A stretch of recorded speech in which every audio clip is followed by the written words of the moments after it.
Mga barangay captain sa Mandaue City subling gipahimundumnan sa ilang tahas aron mapungan ang mga public gatherings. Taliwa kinis pahimangno sa DILG nga sila ang manubag kung may mahitabo man nagani sa ilang barangay.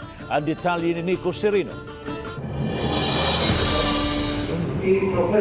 Subling gipahinumduman sa Emergency Operations Center kun EOC ug Association of Barangay Councils kun ABC ang mga barangay officials sa ilang tahas taliwa niining pandemya. Ang DILG karong bag-o miauhag sa mga opisyales nga i-monitor gyud ang mga panagtapok, public gatherings ug ubang super spreader events. Matod ni ABC President Councilor Ernie Manatad, gidili gyud ang mga non-essential gatherings. Si Sentro Barangay Captain Ayan Cortez mipahibaw nga gipahigpitan sab nila ang roving labi na sa mga suok-suok nga dapit sa ilang barangay.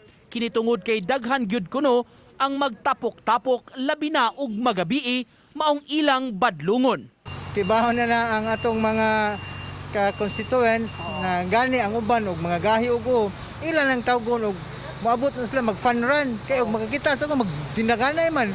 So amo nang tawgon og fun run sa gabi. Gawa sa mga barangay tanod, magkinahanglan sab sila sa abag sa mga force multipliers ug kapulisan. Kini aron mas daghan ang puwersa nga mag-monitor sa mga panagtapok sa kabarangayan ug kalikayan kini. Nagsige na tag roving jud matagabi.